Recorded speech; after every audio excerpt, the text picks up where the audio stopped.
Welcome to the Warehouse. Have you ever heard a sermon and thought, how in the world did he discover that? Or where did he get that idea? Every week at Cornerstone Church, two teams dig into the biblical text that'll be taught during our weekend services. We spend hours talking about the text, the context, the culture of the time, you name it. But you can't stuff all that into a 30-minute message. That's where we come in. We're going to show you the stuff in the warehouse that didn't make it to the stage. Hey, Jay, what's your favorite cereal? Ooh, I've got a story. So I haven't had cereal in like months. Why? Well, you know, if you may have not have noticed, I'm a little big boned, little hefty. And so cereal is one of those things that I enjoy. Okay, Yeah. but do you enjoy it in the morning or in the evening? Yes. Anytime. Yes. Cereal in the morning, cereal in the But yesterday, time. tomorrow, Sydney's going on a student council trip to Holiday World. And so she needed some sunscreen and some snacks. And Chloe and I went with it.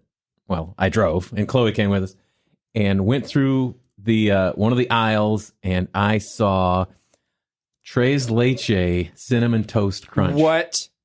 Your favorite cake? My favorite cake in Cereal a form. top 3 cereal. Oh my goodness. So Cinnamon Toast Crunch is traditionally in my like top 3, probably. Tres Leche Cinnamon Toast Crunch. And it lived up. It was good. Oh, man. And then just 2 hands, pinkies up, sipping that milk after.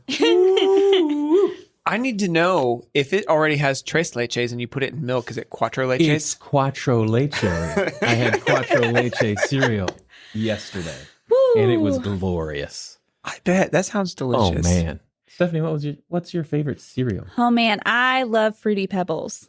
That's This is brand new information. Yeah. that's probably one of my favorites because they're little tiny things, and then you get a big spoonful of the little tinies in your mouth, and then Are you of the school that has to eat Fruity Pebbles really quickly? Oh Before it gets mushy? no, I don't mind the mushiness. Yeah. I'm historically somebody who pours the milk, goes and runs an errand, comes back, goes to the bathroom, does some homework, and then gets back to that bowl of cereal. And Okay. it started, I think, with Captain Crunch, because Captain Crunch shreds the roof of your mouth. Yeah, that one hurts. Oh. But I do also like shredded mini wheats too, the frosted ones, and Okay. letting them soak for a second. You have to find that perfect, like soft but crunch. Those are too much like medicine for me. Too much like medicine. Shredded mini wheats. How are they like medicine? It's got like fiber. Oh, yeah. Okay. It feels like the unhealthy of the healthy cereals, right? Because it's Yeah, the frosted version has a lot of sugar. Yeah. Yeah. Right. And it's too much like medicine. Yeah. Funny thing, we actually don't do cereal in our house anymore because it's too much sugar. It's a lot of It's a sugar. lot of sugar. Yeah. So I love peanut butter Captain Crunch. Ooh, That's a good one. Yeah. Man, I would eat a bowl right here on the air if I And had some. everybody right would love to The hear sound that of it? crunch. What was your take on crunch berries? Oh, now. that's Decent. Yeah. Decent. But I just love the taste of peanut butter. Yeah. Like, I love peanut butter cookies. And You had Frosted Flakes with the Lucky Charms mushroom? Ugh! good. Who likes mushrooms? Marshmallows. Gross. That's dang nasty. Not Mushrooms? the Lucky Charms mushrooms. The Lucky Charms mushrooms go good on a pizza. Ugh. Not in a cereal. Oh, I also man. really like. Did you ever have waffle crisp? Yes. Like I really liked that. Yeah, I like that's maple good. syrup flavoring and stuff. So that's really good. Yeah. Frankenberry historically is my number one. Oh wow. And in my But day, it's not the same. it's not the same. But It's in not my the day, same. Frankenberry was available year round. Mm-hmm. And now it's just a Halloween thing. Interesting. But it's not as good as it used to be, True. along with blueberry. Yeah. In our house, we stock frosted shredded wheat and raisin bran, Oh. and that's what my kids choose between. And I like growing up, I thought raisin bran was nasty. Now I kind of like Yeah. it. And man, Raisin Bran Crunch. Oh yeah, I mean Ooh-wee. that's because it has more sugar in it with the granola. Yeah, in it it. does. Granola is one of those that like seems like it should be really healthy. I'm pretty sure it's Yeah. not. It's not medicine. Yeah, it's not. Okay. Man, This leads into our text so well. I'm telling you. Well, Yeah. we'll get there. Direct connection. We're going to be in Matthew 5:27 to 37. And we're talking about 3 pericopes. Yeah. What's a pericope? That's a word I just learned today. When we get there, Nathan's going to tell us what a pericope is, because I tried asking Google about it 4 times before I got a spelling even close. So Google could say, I think you meant this. And it was right. But we're going to be in Matthew 5, 27 to 37. Stephanie, what was your big idea? Our words and actions should flow from the integrity of our hearts. Alejandro? I like that name a lot. I'm just savoring that. I'm rolling it around in my brain. Nathahondro? Oh, yeah. Okay. Mine was that God wants our hearts, not just our hands. Yeah, and I went, the law judges our actions. Jesus is after our hearts. I feel like there's a theme here. Yeah, to a T. Everyone around the room. So Morgan was in there, Nathan, Stephanie, me. Parker was in there, and Charlie Cox joined us And via the Virtually. interwebs. And Morgan was there. I think I said Morgan first. Nice. Oh, Yeah. my bad. And all of us had something about hearts or the law judging actions, and so it was Good. pretty cool. Good. So context, we're still in Matthew 5, Sermon on the Mount. We'll be for a while. And yeah, we will be until summer. I like. until the leaves I love it. turn. Do you think they'll turn by August? They better, or I just messed You're up an filing a oath. complaint. Yeah, my oath to the audience messed up. Funnily enough, we're talking about funnily. Yeah. Okay. Thanks for catching that. We're talking about these pericopes of lust, divorce, and oaths, sections. But Nathan will give a cooler explanation of what that is later on.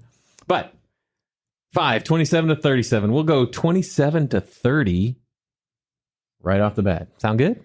Any context pieces? I mean, if you've got something you want to throw in there, I just have Morgan's note from yesterday that I thought was do good. it. Okay. Jesus has just gotten done saying he fulfills all law. He is now addressing different commandments and how not only should they not throw these out, but he is going to show how to raise the bar on them and expand their thinking of how to apply them. Jesus also isn't merely trying to make the law more difficult, but is explaining what the law truly meant, the heart behind it. I dig it. That's At helpful. Morgan. Yeah, and so I think I'd never really processed before that Jesus saying, like, I came not to abolish the law, but to fulfill it. I'd never really connected it to these pericopes. But then, like, whenever you see that in this, we're talking about 3 of them, and you have this repeated pattern of, you've heard that it was said, but I say to you. And then in 31, it was also said, but I say to you. And then in 33, again, you have heard that it was said, but I say to you. And so I just think that's so neat whenever you pair it with him saying, like, I didn't come to abolish it. So he's not saying the thing that you heard, that you've heard it was said, it's not wrong. Right. But it's lacking in in your understanding of its fullness. Yeah. And the foundation upon which that law was built. Yes. Yeah, he's definitely laying it out there for us before he builds it. And that was an interesting turn. Because the Pharisees, the Sadducees had built rules onto the law, to which they were overburdening the people. And that's what we kind of made that connection, is Jesus wasn't adding more to, he was getting to the heart of. Yeah, Parker also said yesterday that this is leaving no room for legalism. Yeah, exactly. So it's kind of like what the scribes and Pharisees are doing, is that they're taking the Sabbath law, which is, honor the Sabbath day and keep it holy, and then they're saying, like, okay, well, what does that mean? You can only walk this far, or you can only lift this much weight and stuff, which is more legalism. It's like, okay, well, then if I keep all these subtasks, then that means that I'm honoring the original task. Right. And what Jesus does is he gets to the heart of each of these issues. That's good. Man. All right. Well, so the first section, verses 27 to 30. Lust. Thanks for that. Finally, her just outbursting with the word lust fits.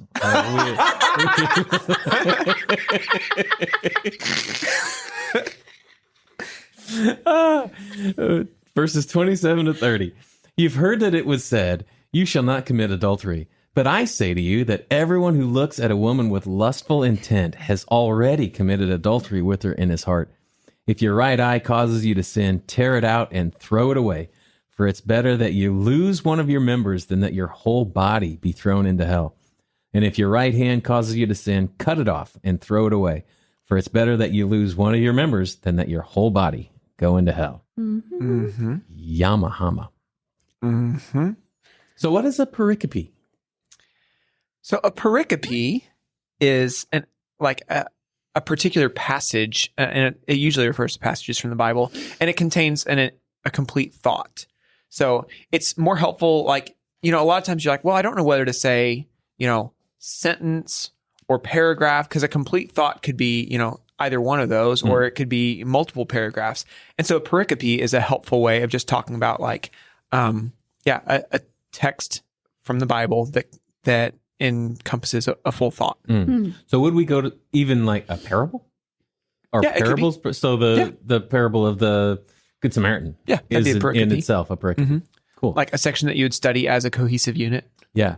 I said something in Communicators today. I used the term salvo, that Jesus' opening salvo was these sections where you've heard it said, but I tell you, because he'll stop using those terms later on. And I got salvo, but yesterday in our meeting, I had never heard of pericope. And today in the Communicators, Michael's like, you have such a strange vocabulary. Like you're bringing out salvo, but pericope's not on your radar. That's funny. So you shall not commit adultery is what they'd heard. Yeah, so you have heard that was said to start out the whole entire teaching. This is what rabbis would have used when they're getting ready to quote from scripture. So from the Torah and following Old Testament. Yeah. So a normal rabbi on a Saturday morning in temple would have heard, you've heard that it was said, and would quote the thing he's going to expound on. Right. And then he would expound on it. Then he would preach, what we think of as his sermon. Right. So here we have Jesus laying it out. So you have heard it was said, you shall not commit adultery, which was pointing them back to Exodus 20, verse 14, which would have been the 7th of the 10 commandments. Yes, 7. 7. Yep. Not 6. So I'm assuming that like this would have taken a turn for them from what they expected. So I would assume that like a rabbi would have said, you've heard that it was said, you shall not commit adultery. And then, so let me expound upon that. Yeah. But then Jesus with this introduction of, but I say to you, like it's having, it's more authoritative, and it's like, ooh, you're not just telling us like what, you're not just going to vamp on that theme. Right. Yeah, because the rules against adultery, they were interpreted to refer to sexual relations between a man and a married woman. And so there were two sections of that. And so he would have said, you've heard that it was said, you shall not commit adultery. And then he would have expounded what adultery is. A typical rabbi would have. Yeah. And so he would have said, as they did, that it means not to have intercourse with another man's wife. And number 2, there shall be no intercourse with a woman without previous marriage with a deed of marriage and formal declaration of marriage. So that is sex out of wedlock. So it's like, don't sleep with another guy's wife. Don't sleep with somebody you're not married to. Yeah. Right. Covering all the bases. Yeah. So I really liked the but I say to you, because he's like, here's what you think it means, but this is actually what it means. He's just, again, calling them out on things that they would have assumed is what it means. Not saying that adultery isn't those two things that you just mentioned, Jay, but also he's going to expound on more. Yeah. And it's interesting. We had a conversation again today in Communicators that it could be that, but I say to you, like this was the part where the crowd is like we've been talking, the crowd is starting to say, whoa. Because at the end of the Sermon on the Mount, they walk away saying, astounded, amazed that he spoke with such authority. And that was my question, is tying it back here. And I bet this was his opening salvo. So what did he say? Salvo is multiple shots, like from a worship specifically, right? Yes. Okay. See? I didn't Google it or anything. I would have had to. Like there's so not necessarily worship, but shots opening starting shots from artillery or for something. a battle. Okay. Yeah. Okay. Good job, guys. Well, I have a weird way of knowing it, and it's from playing Electronic Battleship growing up. And one of the things that your battleship could do was shoot a salvo. And I was like, doo, doo, doo, doo, doo, doo. Oh, yeah. That's exactly what they sounded like in real battles. Okay, cool. So what did Jesus say to him? Everyone who looks at a woman with lustful intent has already committed adultery with her in his heart. Oof. Yeah. So this lustful intent, the word that gets translated that way, like it refers to like a passionate desire, and that it can actually be used positively or negatively. So that passionate desire is the same word that Paul uses in 1 Timothy to talk about that any man who wants to be an elder should desire or aspire to that office. Same word there. Yeah. But so it gets used positively some places. Go ahead. The prodigal son, that the son desired to be fed with what fell from the... I'm sorry, no. That wasn't prodigal son. I think it was Lazarus. Yeah. Desired to be fed with what fell from the rich man's table. Oh, even the rich man, dogs Lazarus. came and licked his sores. Oh, yeah, okay. Rich man and Lazarus. I'm sorry, not... No, I thought I was tracking with Lazarus you. was Yeah, desired to be something. fed, yeah. Yeah, it is. What did you say? Is that the food from the table too? This is kind of a an extraneous point. Sorry. So it's not always a bad word. Yeah, exactly. Yeah. Stephanie, I really liked what you shared. You quoted from Martin Luther I did. yesterday. Yeah, so Martin Luther said we should not make the bolstering of Jesus' teaching too taut here. As What do you if- mean by so taut? Like tight, like a rope? Yeah. Yes. Okay, thank you. Thanks. As if anyone who is merely tempted to look at another with lust is eternally damned. I cannot keep a bird from flying over my head, but I can certainly keep it from making a nest in my hair or from biting off my nose. Mm-hmm. So the imagery that he's using there, like he's saying like, hey, Jesus is not trying to say that if you ever had that like fleeting thought run through your brain that you're going to hell. Yeah. But he's saying like there's an intent element of it that involves choice and volition and lingering. Yeah. And so he's using that like that thought. He's using the bird to represent that, right? So there's, for whatever reason, there's like a thought that pops into our mind, and we can't choose whether that thought enters or not, but we can choose whether we give it a place to stay, whether we let it take up residence, whether we let it become like a passionate desire. Yeah. There's a difference. A bass that sees the lure floating past and jumping past and sees it, and even going so far as to, I might bite that thing, but then swims away. He's not caught yet. Right. Yeah, that's good. I also had a note that said the looks here is, sorry, trying to find it. As I was saying it, it went away. There it is. Looks in English can be translated many different ways: to glance up at someone or to gaze. And in the Greek, here is gaze. So this is like somebody looking at them intently, like paying attention to like what they're doing. It's not just I'm looking at that person for a second as they walk by. This is like... Yeah, more than a glance. Right. More than seeing. It's locking eyes on. It's You've gawking. turned- And Yes, yes. Yeah.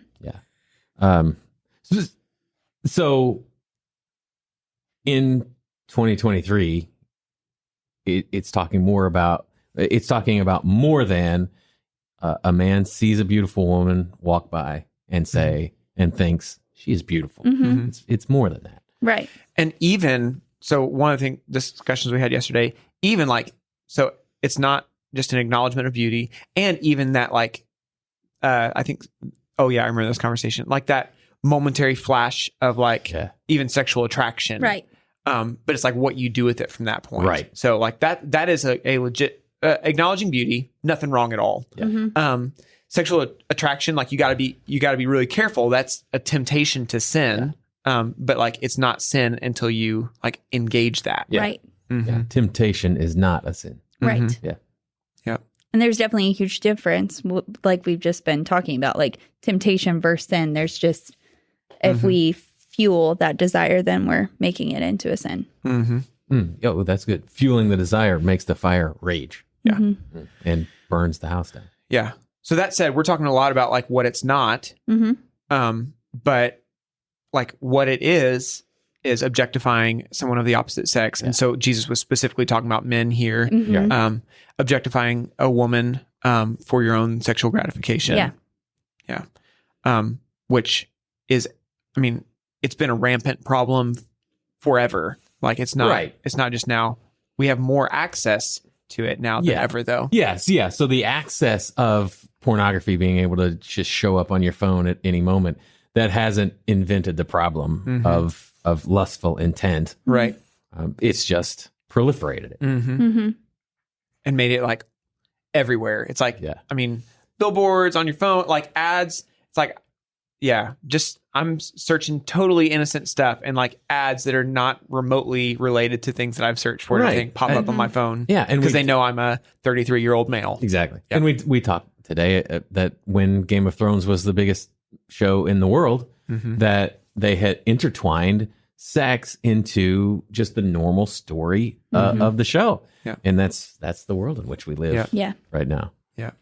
And so Jesus goes so far as to say, if you have, so you've seen, guys, you've seen a beautiful woman, you have both noticed and acknowledged her beauty, and you still zero sin, but you've crossed that line into lustful intent, into focusing on gratifying your sexual desire with her. And Jesus says, you've committed adultery with her in your heart. Yeah. So you've broken the seventh commandment. Yeah. If you've looked on someone with lustful intent. Yeah. Mm-hmm. And so then he talks about some pretty heavy stuff to counteract that. Yeah, so he uses a hyperbole. Here, he's not saying to literally go and take out your right eye or cut off your right hand, because he's not teaching self-mutilation. And like I was saying yesterday, if so, he would have said to cut something else off, not a hand or cut out an eye. Yeah. Yeah. But it is interesting in this day and age, and I made the connection yesterday. It's super interesting in this day and age that we would read about right eye and right hand. Because most lustful intent for a man in 2023 it involves our eyes and our dominant hand. And we got to be honest about this stuff if we're gonna face it. Yeah. And it's the truth about things. And so Jesus brings that hyperbole in to say this is a serious thing we have to deal with, and we have to take it that serious. I think Morgan brought up yesterday, too, with the right, being the right side, that was a sign of authority, because like Jesus sits on the right side. And he would say he's going to separate the sheep and the goats, the sheep on his right hand, the goats on the left. So the right hand is the not just, good, right, strong, major. And so I guess in that context, I mean, he would be saying then, like, not even just chop off your less important hand, but chop off your more important hand. Not just your less important eye, but your more. So he's just trying to like really amp it up. Like, man, this would be, I mean, for a culture that is primarily manual labor, like not like it would be better for you to lose your job and like not be able to be a farmer or a carpenter or whatever, than to commit adultery in your heart with a woman. Man, it would take a lot of sacrifice and obedience, though, to do this. And so both places causes you to sin. It's the word scandalize. I thought of your cake. From scandalon, to entrap. To entrap, to trip up. Not tres leche is the case, Stephanie. But it probably has more than one. That cake trips me up. But so to entice to sin. So causes you to sin, to trip up. It's the same root word where Jesus told Peter from the sermon a couple of weeks ago that you become a stumbling block, that you've become something that trips people up. Yeah. Okay, so like whenever we read this, I mean, I would say like so we're saying it's hyperbole. And we want to be careful, like not just to call anything that feels uncomfortable hyperbole, but there are reasons that we would say that it's hyperbole. Yeah. Well, that was my question yesterday.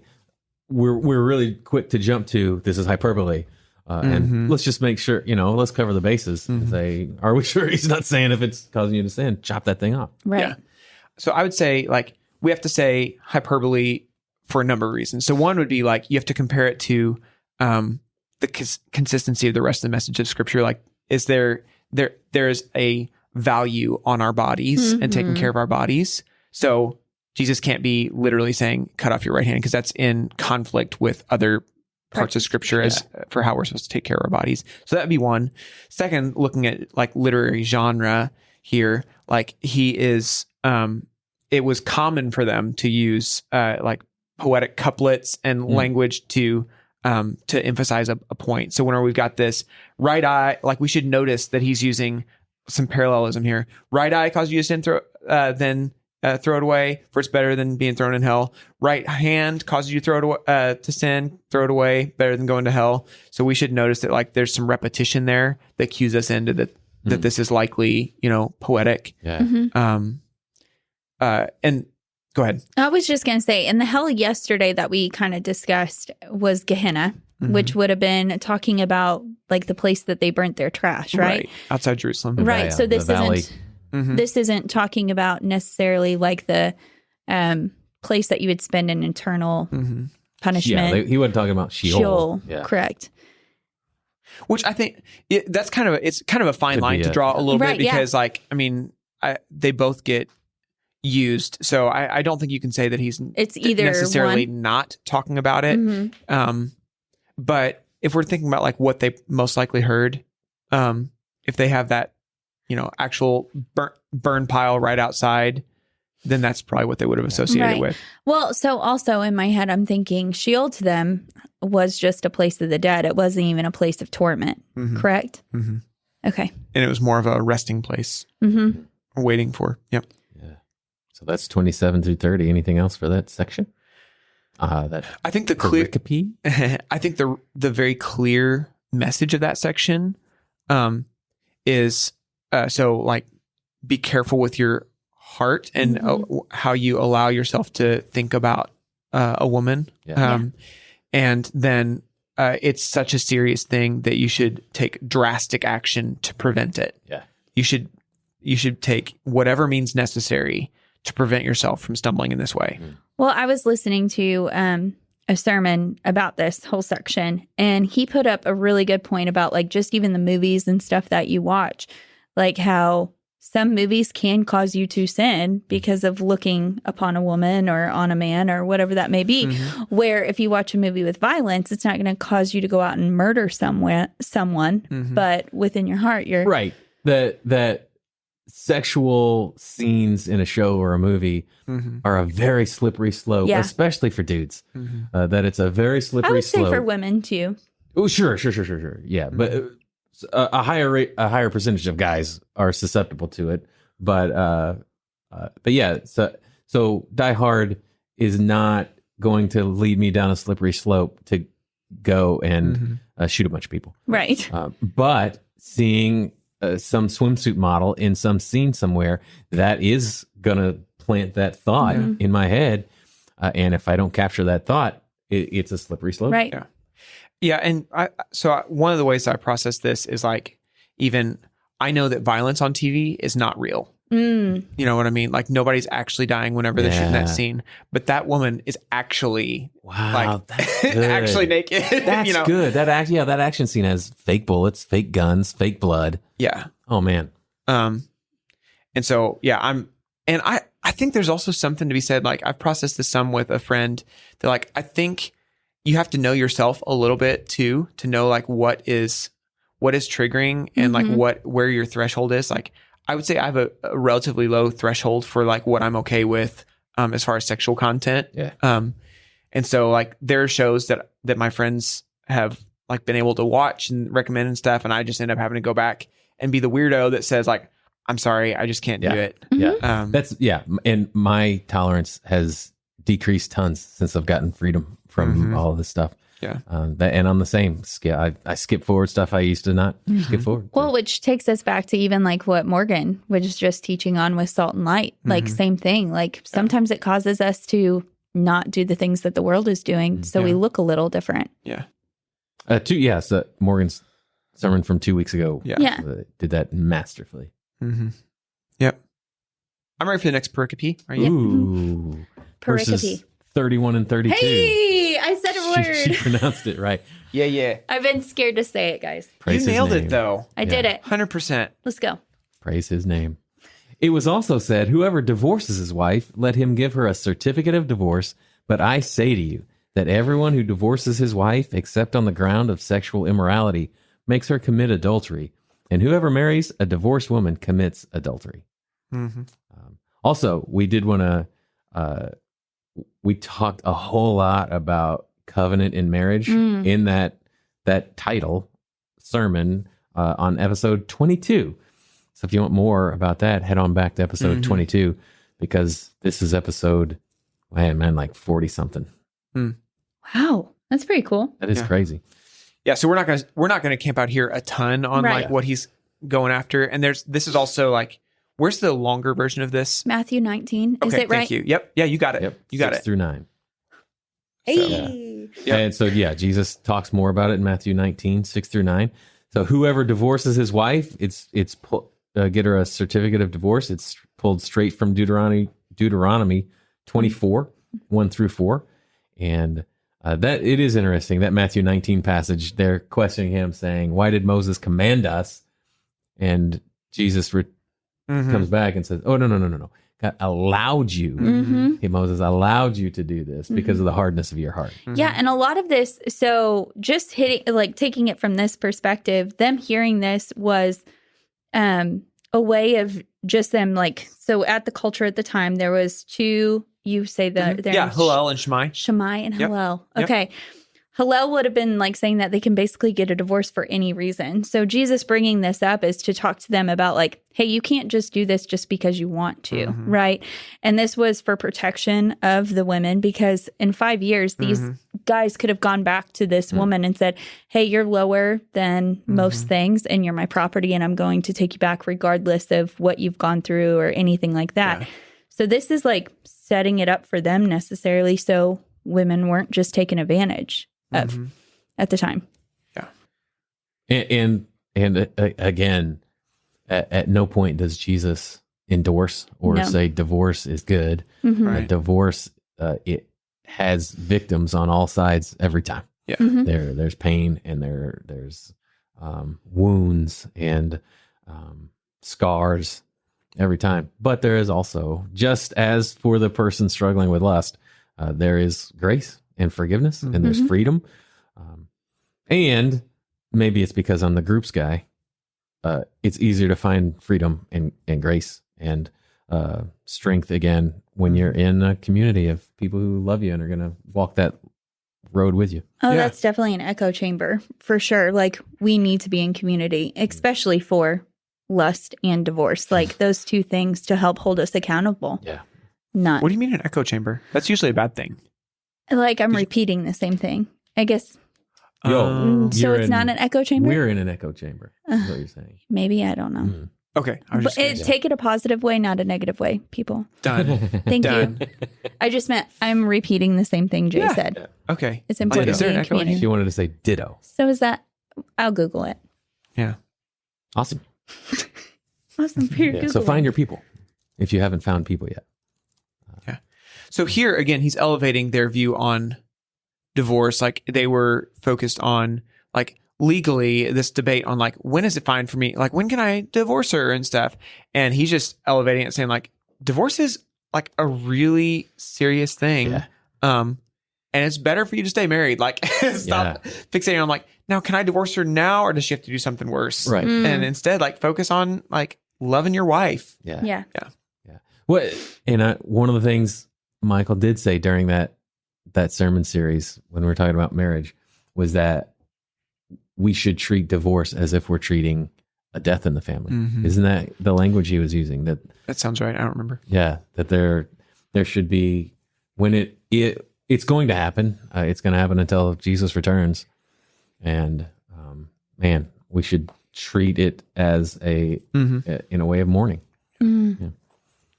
And so that's what we're going to say about that section. Yep. Go back again one more time. Episode 22, Covenant in Marriage. And finally, oaths. Oaths. You go Oaths. soft TH. Oaths. Oaths. Okay, keep going. Tell right, us how read you it. pronounce it at warehouse@cornerstone.team. Just send us a voice memo. Yeah. Voice I'm memos. I don't know the phonetic spelling of that difference. Oath. verses 33 through 37. Again, you've heard that it was said to those of old, you shall not swear falsely, but shall perform to the Lord what you have sworn. But I say to you, do not take an oath at all, either by heaven, for it is the throne of God, or by the earth, for it is his footstool, or by Jerusalem, for it is the city of the great king. And do not take an oath by your head, for you cannot make one hair white or black. Let what you say let what you say be simply yes or no. Anything more than this comes from evil. I liked this section as we were studying it because it's one that like has never really clicked for me very well. I'm like, I mean, I'm not a person who just swears by anything on a regular basis. Yeah. And so anyway, I thought this was interesting. It was starting to click a little bit. Yeah, one of the scholars I read on this, like their view, they said that at first glance it might seem unimportant compared to other teachings in the Sermon on the Mount. However, the scholar emphasized that for Jesus followers, it can actually be highly powerful and life-changing message. When everything they did at that time was done by like their words, and I swear to God that I will fill in the blank. Like their words were so powerful and impactful. And for Jesus to say, do not take an oath at all, this would have like knocked them on their bottom. So you shall not. So again, you've heard that it was said, you shall not swear falsely. So that section, the thing they would have heard before comes from Leviticus 19, verse 12, Numbers 30, verse 2, and Deuteronomy 23, verse 21. So Jesus kind of made an amalgamation of several different places about swearing falsely and oaths or oaths. Yeah, and another thing, like culturally, to not fulfill an oath or a vow was a pretty shameful thing and was considered to be, by a religious leader, unrighteous or unrighteousness. So, but I think I shouldn't say but. I'm sorry, I'm not contradicting you. No. I was thinking about but to the way that they approached it.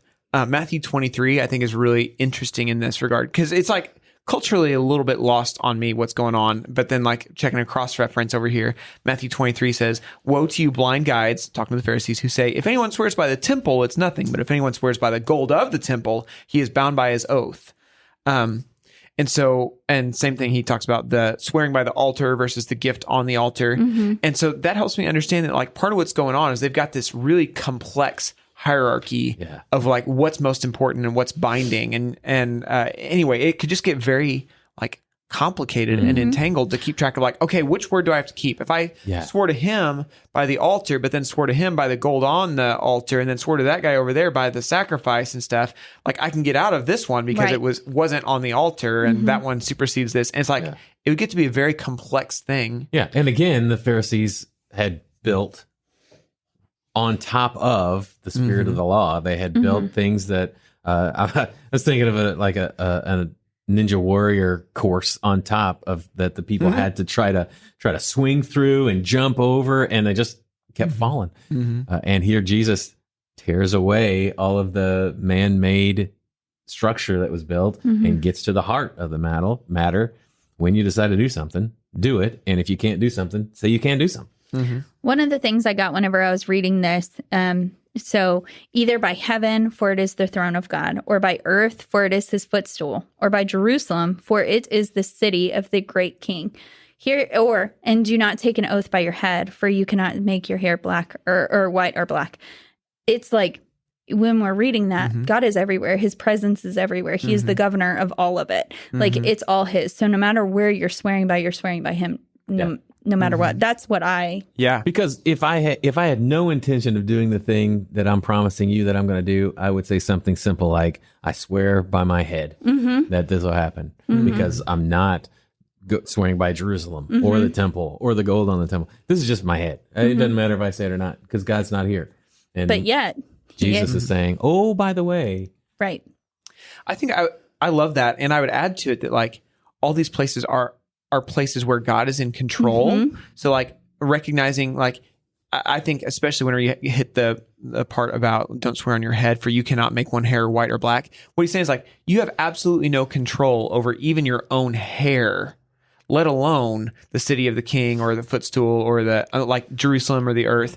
And so like, who are you to swear by these things? You don't have that kind of control. Yeah. One of the sermons I heard yesterday on this was like, it was a manipulation tool for people to use to get basically what they wanted in their way in this. And I'm like, man, I could totally see that. It's so easy to say this or that if it's an empty promise or an empty thing that you're going to fulfill. Like, we should have the integrity to just tell the truth and be intentional. Yeah. And if you decide to do something, Do it. yes, I'm going to do it. And for those of us who are recovering people pleasers, if you can't do something, just say you can't do it. Yeah. Which is really hard. You know, like big time. People pleasing is really, it's a struggle for a lot of people, because I love it when people tell me no, because I'm like, oh, that's fine. But then also I'm really good at getting people to say, yes, I've heard. Oh, wow. You Nah. love it when people say no? Yeah, for the reason that I know they're putting up walls and boundaries into what they know they can and cannot do. So if I'm asking people to help with something, like for the resource team, and they're like, Stephanie, I just don't have the time. I'm like, thank you for being honest. I'd rather like you to tell me no and then be stressed out trying to figure something out. Yeah. That's why we always tell you no. That's not true. This is not a Christian book, but there was a fun book I read on this topic recommended to me by one of our elders, Jonathan McCoy. Oh. It's called Off the Clock by Laura Vanderkam.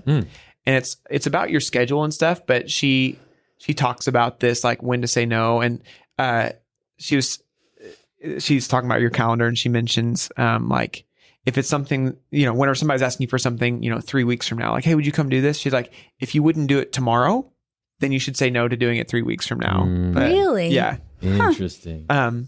She also talks about like, man, each of us, this is a little bit off topic, but I'm just going to go there because I already started it. She talks about like how each of us, we should think of ourselves as kind of like our past self, our present self, and our future self.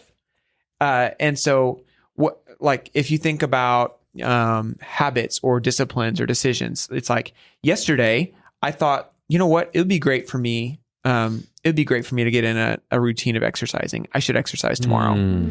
And tomorrow I would be like, so glad that I exercised today. Yeah. But what often happens is that we just let our present selves rule. And so we just like totally, let our past selves and our future selves down by letting the present self rule. Anyway, it's just a really interesting concept. And that is It interesting. is. Not incredibly pertinent, but Yeah. No. That's good. Off the Clock, Laura Vanderkam, if you want to read it. It's pretty fun. Yeah. So be someone that somebody else can trust what you say, and don't be convoluted in your explanations of being able to do something or not being able to do something. Again, Jesus boils everything down to the heart. the simple heart level. Spirit of the law is be a person of your word and follow through. Yeah, that's the main takeaway for this section, right? Is like, don't lie and be a person of your word. And if you say you're going to do something, do it. Yeah. Let your yes be a yes and your no be a no. Yeah. Up top, what he's quoting from the Old Testament all has to do about swearing. Like, you shall not swear falsely. And so everything was built for them like around like, okay, so what does it mean to swear falsely, and how do we find or create loopholes so we don't swear falsely and still not have to do the thing that I don't want to do. Yeah. But down at the bottom, in verse 37, he's not talking about like swearing. He's talking about what you say. It's kind of like he's elevating their base level faithfulness, like taking it to the place of like, don't get entangled with what you're swearing on what and everything. Instead, let your word be as good as the best oath, that you will keep it. Man, oh man, that's really good. So what does he mean by anything more than this comes from evil or the evil one? Yeah. I have a particular thought on this, and I'd love to hear what you guys think. From evil, so like I think of we mentioned like Satan being the father of lies, and I think of like how he introduced things, how he introduced sin into the world for Adam and Eve, of questioning God's integrity and saying, did God really say that? And I think by twisting truth into to the place where it was no longer a whole truth, that's how sin entered the world. And so I think he's saying that like you are walking in the pattern of Satan whenever you are offering half truths or words that you don't intend to keep, or like saying that you're going to do one thing and then not following through. That's not the way, because you're trying to sound good. Yeah. Right. And like, I mean, God always keeps his promises.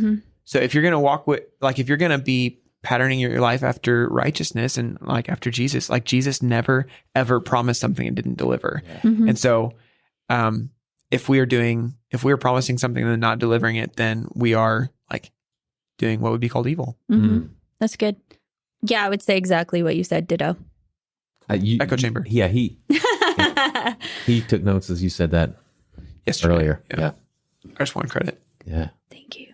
And you did a heck of a job, man. Thanks, man. Anything else? No. All right. Well, we need to spend at least 20 more minutes thinking of something else to say so that we can, because these guys are used to us Just talking. If they going planned on their and on. drive time around this, like I can't stand the idea of them trying to find another podcast to listen to or something. Yeah, go. Ooh, my episode of Under the Hood might be out. So Okay. Michael's podcast about what's going on around the church. Wow. Hey, Giving yourself a shout out. Hey, and it's Boom. probably 15 minutes. So. it's probably right on the. Okay, we're gonna end this. You guys, Under the Go Hood, listen. Cornerstone Church. Are we not going to do what we're excited about? We will. All right. Oh, Jay was going to say no. I was gonna, Okay. so they could go listen to me. Yeah, what are you excited about? Oh, I don't know. I was just wondering. Wow. I'm just kidding. Yeah, I'm loving this teaching and getting in and having other people going alongside us and diving into the word for this summer as we go line by line through the Sermon on the Mount and just getting more knowledge on what Jesus is like going against here. It's not like he's going against the word because he is the word, but he is going against what they have been taught for so long. Boy, that's good. Yeah. How about you? I think for me, so like one of the things that I think is so important as we grow in maturity and Christ-likeness is like, I think you would expect that as you get to be, as you mature in your faith, that you have less and less to confess, like less and less sin. Ooh. It's like, okay, well, your list of confessions at the beginning should be a lot longer than at the end of your walk with Jesus. But what actually should happen as we grow closer to Jesus is that we see more and more that our hearts are like full of impurity and stuff. And so we are more sensitized to like these kinds of sins. Ooh, so our radars are tuned better as we Better follow calibrated, Jesus more. And so we're able to see the thing. Oh, man. Right.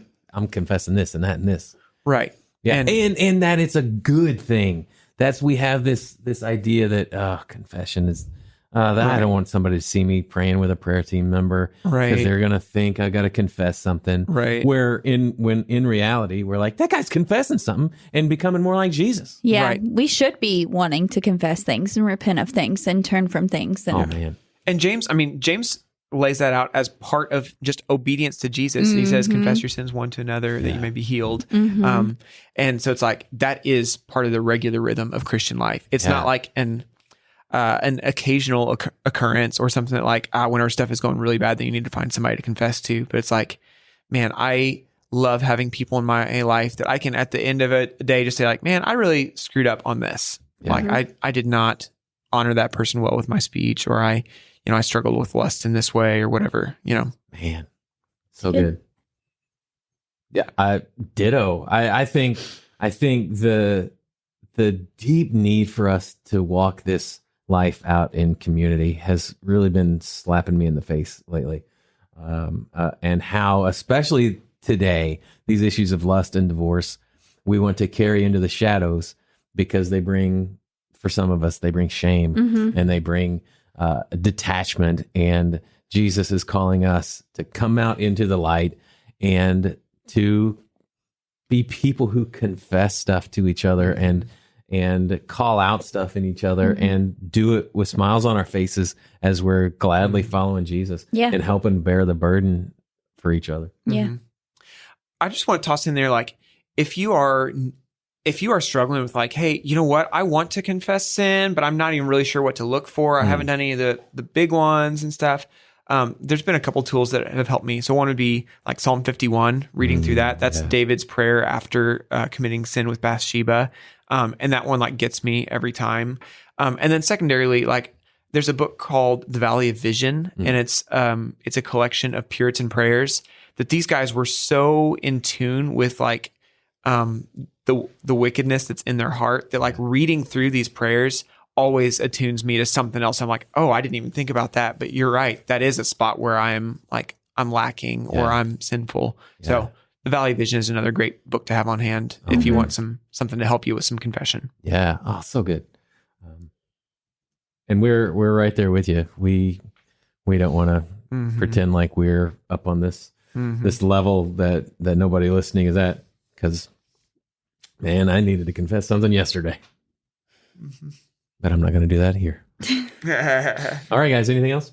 Nope. No, we're good. Well, thanks for joining us, guys. Once again, any questions, comments, concerns, email us, warehouse@cornerstone.team. Go rate us, share us, tell your friends. We sure appreciate you being out there. And also, go over and listen to Michael's Under the Hood. Stop. So, guys, till next time, Warehouse is closed.